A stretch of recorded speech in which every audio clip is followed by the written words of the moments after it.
Hello everyone, welcome to Unique Coaching Classes Bajaj Nagar. So in the last lecture we learned 3.2 lesson, that is the night I met Einstein. Okay, तो मैंने कहा था कि इसके बाद हम कुछ सेंटेंसेस उसी लेसन में से लेंगे। तो चलिए आज कुछ सेंटेंसेस मैंने स्क्रीन पे लिए हैं, तो देखेंगे कैसे उनके आंसर आप ले सकते हैं और कैसे क्वेश्चन ग्रामेटिकल सेंटेंसेस आपको आ सकते हैं एग्जाम में। ओके, तो फर्स्ट सेंटेंस यहाँ पे है, when I was a very young man I was invited to dine at the house of a philanthropist. यहाँ पे मैंने इंस्ट्रक्शन दिया है, identify and name the clause और क्लॉजेस। ओके, तो यहाँ में हमें क्लॉजेस बताने हैं, मेन क्लॉज कौन सा है, सबऑर्डिनेट क्लॉज में कौन सा टाइप यहाँ पे है, ये बताना है हमें। तो पहले हम देख सकते हैं यहाँ पे, when I was a very young man, the sentence started with the subordinate conjunction.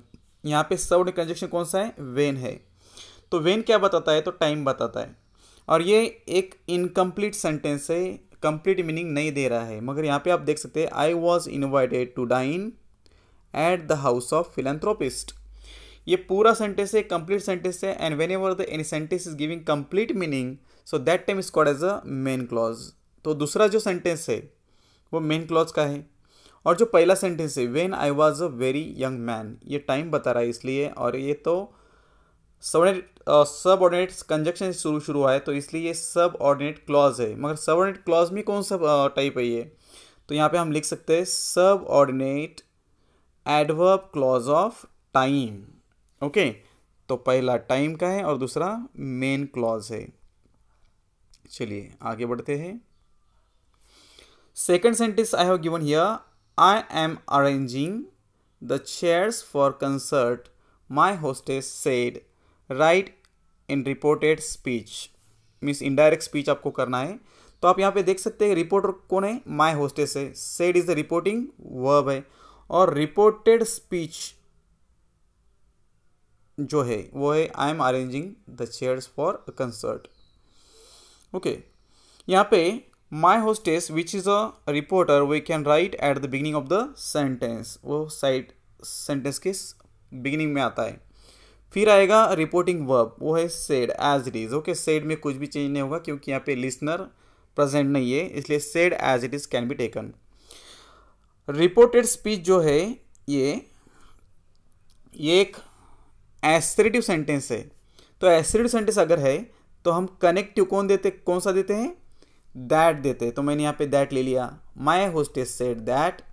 यहाँ पे आई एम, जो आई है वो होस्टेस के लिए आया है, जो कि एक लेडीज़ है। लेडीज़ के लिए हम आई का चेंज करेंगे शी में, और उसके बाद में am which is a present tense should be change into past tense, इसलिए एम का यहाँ पे चेंज होगा वॉज, और फिर बाद में no change there arranging the chairs for a concert.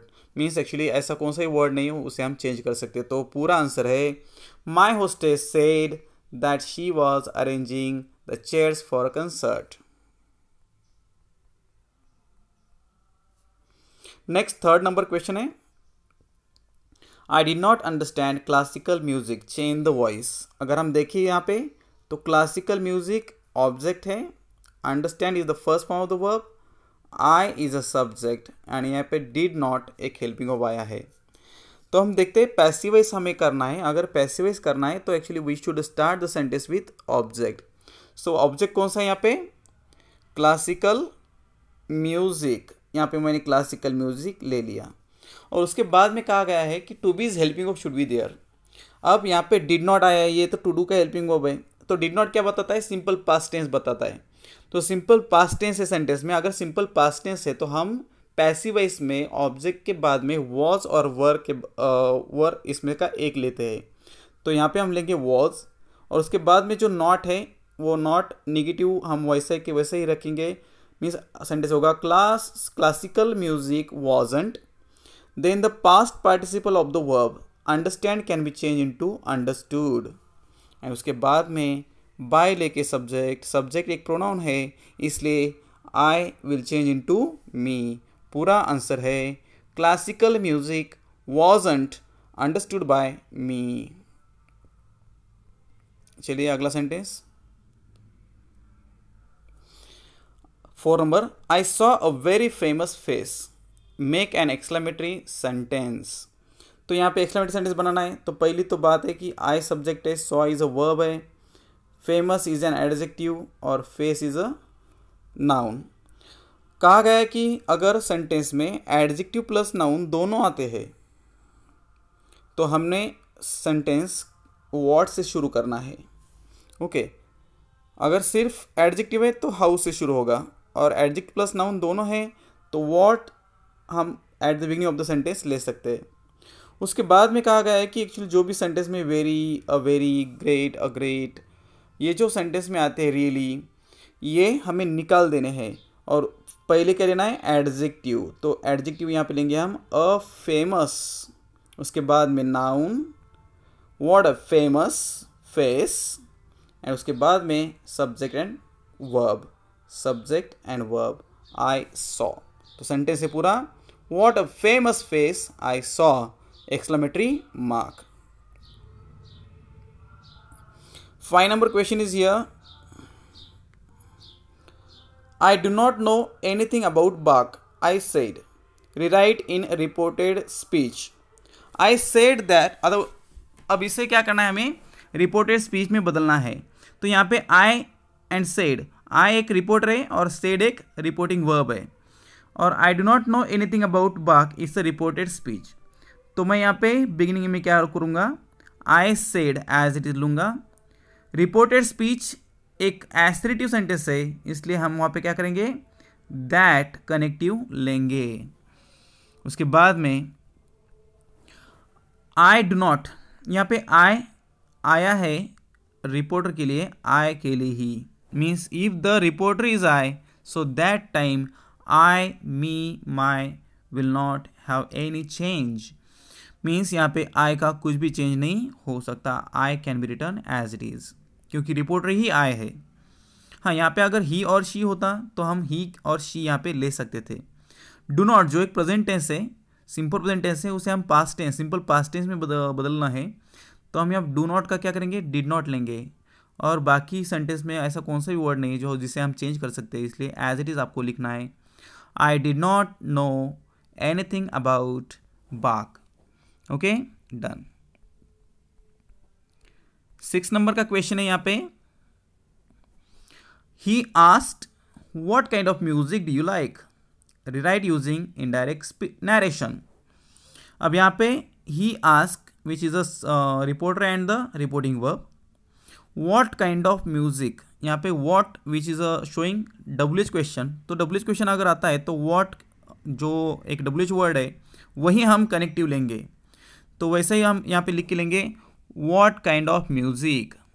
Okay, he ask what kind of music, यहाँ तक हो गया। अबे डू यू लाइक है, डू यू लाइक जो वर्बल क्वेश्चन है, और वर्बल को हम क्या करेंगे फिर एसरेटिव में चेंज करेंगे, मीन्स यहाँ पे होगा सिर्फ यू लाइक।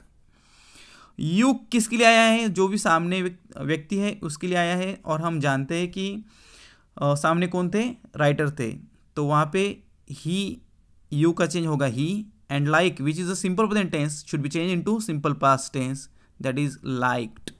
इसका लाइक्ड होगा, मीन्स पूरा आंसर है he asked what kind of music he liked. अगला है Einstein said do you remember your first arithmetic lesson in school, change into indirect speech. यहाँ पे हमें देखिए आइंस्टाइन सेड, जो आइंस्टाइन एंड सेड एक रिपोर्टर एक रिपोर्टिंग वर्ब। अब अगला जो सेंटेंस है do you remember your first arithmetic lesson in school, ये एक वर्बल क्वेश्चन है। अगर वर्बल क्वेश्चन होता है तो हम इफ़ और वेदर इसमें से एक लेते हैं कनेक्टिव, तो यहाँ पे मैंने कनेक्टिव लिया है if.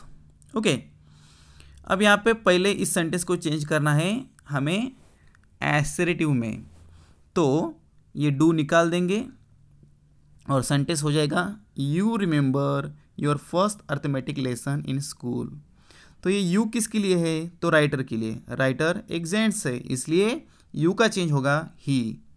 Remember which is the first form of the verb shows simple present tense, उसे हम चेंज करेंगे सिंपल पास्ट टेंस में, मीन्स होगा रिमेंबर्ड। यूवर जो फिर से राइटर के लिए आया है, जेंट्स के लिए आया है। Your should be change into he, him, his. तो यूवर के लिए क्या आता है? हीज आता है।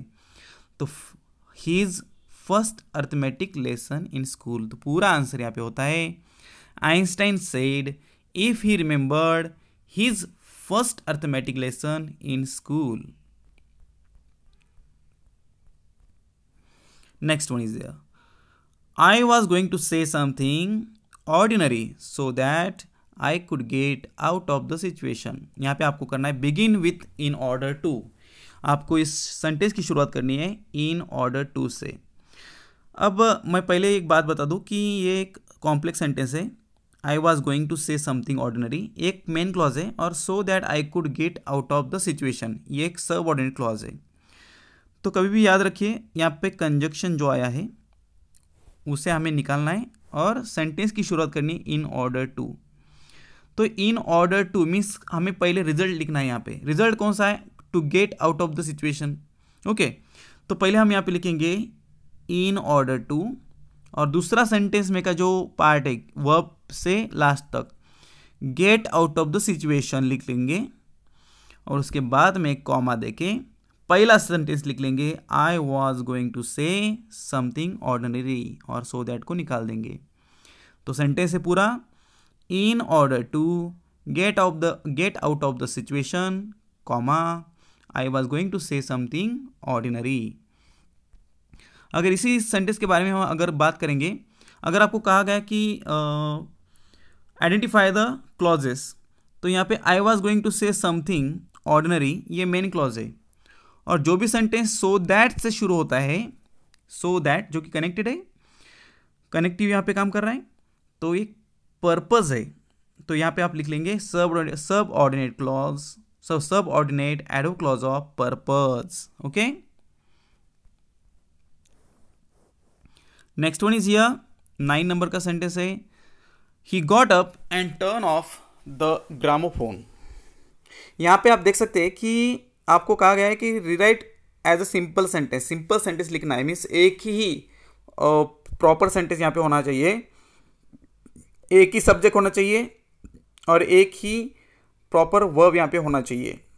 तो देखिए यहाँ पे got up and turn off ये दो वर्ब फॉर्म्स है, और जब भी एंड से दो वर्ब्स जोड़े जाते हैं तब एक बात याद रखिए, तब पहला जो वर्ब है उससे आप आईएनजी फॉर्म में चेंज कीजिए। पहला जो सब्जेक्ट है वो निकालना है आपको, और उस वर्ब को आईएनजी फॉर्म में बदलना है, मीन्स गेटिंग अप, और जो भी एंड है वहाँ पे कॉमा देना है, और जो पहला सब्जेक्ट था वो दूसरे सेंटेंस को देना है ही टर्न ऑफ द ग्रामोफोन। तो सेंटेंस का पूरा आंसर होगा getting up he turn off the gramophone. 10 number का सेंटेंस है I heard everyone clapping, so I realized that the piece was over। यहाँ पे आपको करना है rewrite using when और because। तो डायरेक्टली मैं कह दूंगा कि सेकंड सेंटेंस जो है एक सबऑर्डिनेट क्लॉज है और पहला है मेन क्लॉज। तो हमें क्या करना है, सेकंड सेंटेंस जो है पहले लिखना है I realized that the piece was over। अब ये सेंटेंस दो कनेक्टिव है, यहाँ पे दोनों से भी जोड़ा जा सकता है when और because। और उसके बाद में जो पहला सेंटेंस है वो लिख देना है आपको I heard everyone clapping। तो आंसर है I realized that the piece was over when I heard everyone clapping, और I realized that the piece was over because I heard everyone clapping। देखिए आगे लास्ट है I was the most important person in the world। rewrite in positive and comparative degree। अब इसे positive और comparative degree में बदलना है हमें। तो यहाँ पे पहले हम कुछ बातें कर लेते हैं। यहाँ पे जो I है, ये I है प्रॉपर नाउन, मीन्स N1। फिर उसके बाद में was हेल्पिंग वर्ब है। द मोस्ट इम्पोर्टेंट, इसमें मोस्ट इम्पोर्टेंट क्या है, एडजेक्टिव 3 है, और पर्सन इन द वर्ल्ड ये है N2 मीन्स कॉमन नाउन। तो जब भी सेंटेंस में द आता है तब याद रखिए पॉजिटिव डिग्री की शुरुआत होती है नो अदर से। अगर वन ऑफ द आता है तो हम यहाँ पे वेरी फ्यू लेंगे, मगर यहाँ पे द है इसलिए नो अदर लेंगे। इसके बाद में यन टू जो है, यन टू आपको पहले लिखना है यहाँ पे। देखिए no other person in the world, then helping verb was, फिर एज में first form of the adjective that is as important as, और पहला जो नाउन है वो और प्रोनाउन है जो आपको लिख के लेना है। नाउन है तो सिर्फ नाउन लिखिए, अगर प्रोनाउन है तो उसके साथ आपको एक हेल्पिंग वर्ब भी देना पड़ता है जो सामने आया वाला है, आई वॉज। तो यहाँ पे पूरा सेंटेंस होता है no other person in the world was as important as I was. Okay, next sentence है यहाँ पे कंपेरेटिव डिग्री करनी है। तो कंपेरेटिव डिग्री की शुरुआत N1 से ही होती है, तो यहाँ पे I was as it is return. फिर second form of the adjective means most important का हो गया यहाँ पे मोर इम्पोर्टेंट, कंपेरिजन के लिए दैन यहाँ पे हमने दे दिया। आई वॉज मोर इम्पोर्टेंट दैन, जब भी सेंटेंस में द आता है सुपरलेटिव डिग्री में तब हम दैन के बाद में एनी अदर लेते हैं, ये याद रखिए। I was more important than any other, और जो भी अंटो ये लिख लीजिए person in the world. I was more important than any other person in the world, यह है कंपेरेटिव डिग्री। तो यह है कुछ sentences from the night I met Einstein इस लेसन में से। और जो अभी लेसन तो हो गया है, तो हम नेक्स्ट लेक्चर में नेक्स्ट जो लेसन है हमारा वो हम लेंगे। So thank you very much, bye.